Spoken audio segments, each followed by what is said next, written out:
I think that also covers the question of usefulness of AI agents. Can you can you also like give another example, sort of quickly, about how useful are they? Why are they useful in the first place? So why are AI agents useful?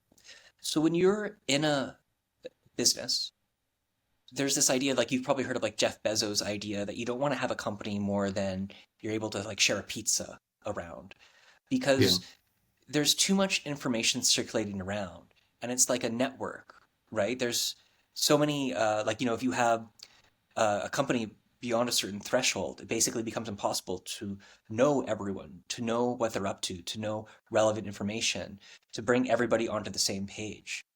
AI doesn't have that bottleneck for one.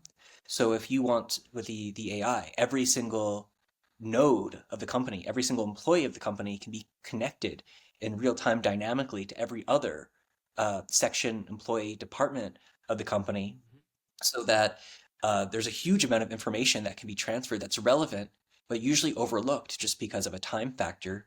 And then it's all condensed together and brought to the relevant user in a just in time information manner. So this is a way of uh, taking the information of the company instead of working in series, because we're only one person at a time. I can only talk to you right now, Wasim. I can't talk to yeah, others at the yeah, same time. But via AI, we could be having 1,000 conversations like this yeah, between each other, exactly. and then only the highlights get brought and where we want to dig in. Because let's be honest, like a lot of time is spent inefficiently. Um, they're also useful because they're able to access uh, the internet, so that they can be doing every single one can be doing relevant research to be able to bring information in a just-in-time way as well.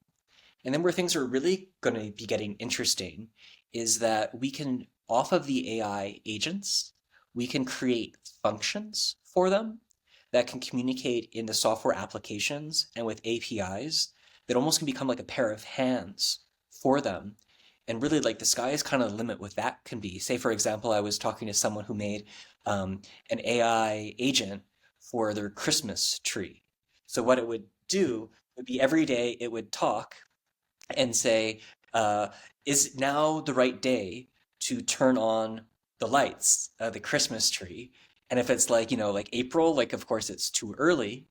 But then say like it's December 12th, the COO AI is talking with the Christmas tree AI and they're going, agreement, Yeah, now is the time to turn the lights on. But that AI for the Christmas tree has a function to the Internet of Things to be able to switch the light on of the Christmas tree, and the Christmas tree goes on. So you, as the human being, could have the Christmas tree. Maybe you shouldn't have the Christmas tree all year round. It's just an experiment.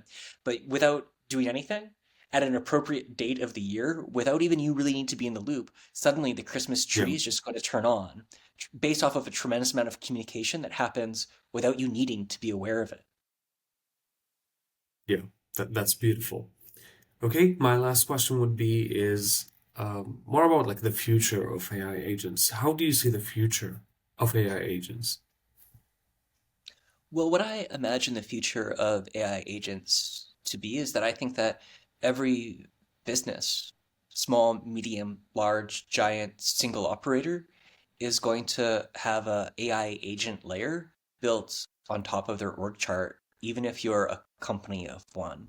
Because there's a lot of conversations about how businesses and individuals that are using AI are going to start diverging from groups that are not using AI. And I think that AI agents is a key piece of this because it dramatically increases the efficiency of the entire organization. And it also increases the interrelationship between all different nodes in a business that one that is not using AI agents will not be able to do. In addition to this, I think where we're really at the most pioneering stages is what are the functions and API integrations we put into these AI agents, because these are almost like the hands of the AI. And unlike say Google's approach where they're trying to like, give it control of the mouse and keyboard, it'll be more like what APIs do we want to give it access to? What functions? So like say with Same at Infinite Up, we're building task lists and scheduling where, the AI will be able to, without the user in the loop, go, say, for example, we're worried about making sure we hit our holidays target. The AIs could be talking and going, okay, well, let's put on the schedule for the employee uh, with relevant employees invited for this date to be able to have a in-person conversation on holiday strategy for this product. Then a transcript of this can be made, sent back to all of the AIs to then follow up on and do actions. So like basically, instead of the AIs being subservient to the humans actually are more about unblocking the AIs. I also think that what we're going to see is a greater symbiotic relationship between AI agents and humans, where some tasks humans are good at. For example, I can stand up and walk around. So if the task is to mail a letter, I'm going to be able to do that Hmm. where the AI cannot. But Yeah. the AIs are going to be able to do a lot of things that it can do better than me.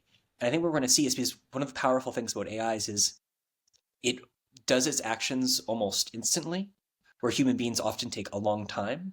So human beings are actually going to be hustling for the AI to keep the AI unblocked. What we're going to see is every day there's going to be all these things of what does the AI try to accomplish your goals, and what does it need from you to do that?